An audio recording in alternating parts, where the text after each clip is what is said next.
20,000 30,000 gym மெம்பர்ஷிப்புக்கு fees pay பண்ணிட்டு அப்புறம் அடிஷனலா personal ட்ரைனிங்க்கு எக்ஸ்ட்ராவா திரும்ப ஒரு 20,000 30,000 பே பண்ணிட்டு நிறைய ஜங்க் எக்ஸசைசஸ் லேர்ன் பண்ணுவாங்க ட்ரெயினர்ட்ட இருந்து. அந்த ஜங்க் எக்ஸசைஸ்லாம் பாத்தீங்கன்னா உடம்புக்கு ரொம்ப ஹார்ம்ஃபுல்லா இருக்கும், லாஜிக்கே இருக்காது. எங்க எக்ஸசைஸ் அந்த பிலாசபிஸ் எக்ஸசைஸ் பயோமெக்கானிக்ஸ் எதுலையுமே ஃபிட் ஆகாது. அதுல ஒரு முக்கியமான ஒரு பயிற்சி என்னன்னா, இந்த மாதிரி நின்றுட்டு அப்படியே கையை மெதுவா அப்படி கொண்டு போய் இப்படி போயிட்டு திரும்ப அப்படியே வந்து ஹிப் ஜாயிண்ட்ஸ்ல பேக் டை மசில்ஸ் காஃப் இதெல்லாம் நல்ல ஃபிளெக்சிபிலிட்டி இருக்கு உங்களுக்கு. இந்த மாதிரி காலை ஸ்டிஃபா வச்சுட்டு இந்த நீஸ் எல்லாம் பெண்ட் பண்ணாம நல்ல இதுக்கு பேர் ஆன்டீரியர் பெல்விக் டில்ட் அது நல்லா நடந்துச்சுன்னா இந்த மாதிரி பெண்ட் பண்றதுல அவங்களுக்கு சேஃப். இப்ப நிறைய பேருக்கு அந்த ஆன்டீரியர் பெல்விக் டில்ட் அந்த மெக்கானிசம் நடக்காது, ஏன்னா சரியா நடக்காது. ஏன்னா அவங்களுக்கு டைட்னஸ் நிறைய இருக்கு, இங்க பேக் டைல இந்த ஹிப் ஜாயிண்ட் எல்லாம் ஸ்டிஃப்னஸ் இருக்கு. அதனால அவங்க வந்து பெண்ட் பண்ணு நினைக்கிறப்போ உடம்பு வந்து இந்த தொடை பகுதி பக்கத்துல இப்படி வராது. அந்த உடம்பு தொடை பகுதியை தாண்டி ரொம்ப தூரம் அப்படிதான் போகும். அப்போ பேக் வந்து ஸ்ட்ரைட்டா வச்சாலுமே கரெக்டா அப்படி கோரை எங்கேஜ் பண்ணாலுமே அது வந்து ப்ராப்ளம் வர வாய்ப்பு இருக்கு.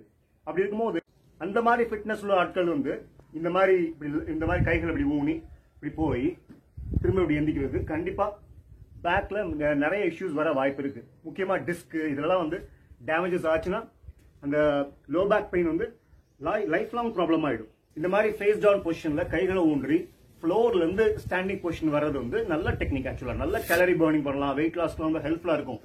ஆனா நம்ம வந்து அந்த டெக்னிக்கை கரெக்டா பண்ணணும். அதுல 2 வேரியேஷன்ஸ் இருக்கு. ஒன்னு வந்து பர்பி, இந்த பர்பி மாடல்ல எந்திக்கிறது. இப்போ ஃபேஸ் டவுன் லைங் பொசிஷன் வந்து எந்திக்கிறோம், ஸ்டாண்டிங் பொசிஷன் வரணும் அப்படின்னா இப்படி வந்துட்டு இப்படி எந்திக்கலாம் இல்லையா. அடுத்து வந்து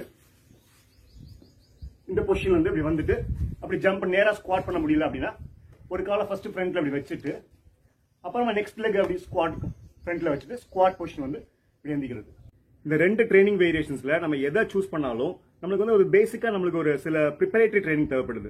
உதாரணத்துக்கு நம்ம கோர் கொஞ்சம் ஸ்ட்ராங்கா இருக்கணும், ஆர்ம்ல வெயிட் பேரிங் பண்ற அளவுக்கு நல்ல ஸ்ட்ரென்த் இருக்கணும், அப்புறம் ஹிப் ஜாயிண்ட்ஸ்ல ஃபிளெக்சிபிலிட்டி இருக்கணும், பேக் தைல ஃபிளெக்சிபிலிட்டி இருக்கணும், ஸ்குவாட் ஃபார்ம் கரெக்டா இருக்கணும். இந்த மாதிரி பேசிக் கிரைட்டீரியா ஃபுல்ஃபில் பண்ணணும். சோ இந்த பர்பி ஸ்டைல்ல எந்திக்கிறதுக்கு ஃபேஸ் டவுன் லைங்ல இருந்து எந்திக்கிறதுக்குன்னு சில வார்மிங் அப் சில ப்ரிப்பரேட்டரி டெக்னிக்ஸ் இருக்கு. அதெல்லாம் என்னன்னு பார்க்கலாம்.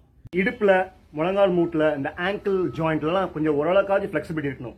அப்படி ஃபிளெக்சிபிலிட்டி இல்லைன்னா இந்த பாஸ்டர் வர்றப்போ இந்த மாதிரி வர்றப்போ இந்த இடுப்பு வந்து ரொம்ப மேல இப்படி தூக்கி வர்ற மாதிரி ஆயிடும். அப்புறம் கிட்டத்தட்ட நான் முதல்ல சொன்ன ஃபால்ட்டி டெக்னிக் மாதிரி அப்படி எந்திக்கிற மாதிரி ஆயிடும். ஸோ நமக்கு இந்த ஹிப் ஃபிளெக்சிபிலிட்டி கொண்டு வரதுக்கு என்ன பண்ணலாம்? சும்மா பேசிக் ஸ்ட்ரெச்சஸ் இப்படி பண்ணலாம். அப்புறம் இந்த பாஸ்டர் போயிட்டு நல்லா அப்படியே உட்காந்து இப்போ ஹிப் நல்லா பெண்ட் ஆயிருக்கா.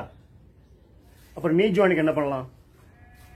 நம்ம ஃப்ரண்ட் ஐ ஸ்ட்ரெச் நல்லா பண்ணி இந்த நீ மொபிலிட்டி இம்ப்ரூவ் பண்ணலாம்.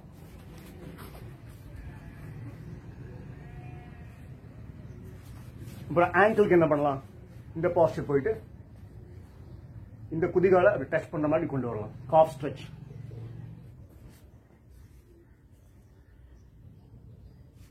அப்புறம் நம்ம வந்து அந்த பிளாங்க் பாஸ்டர் மெயின்டைன் பண்ற இந்த ட்ரைனிங் பண்ணலாம்.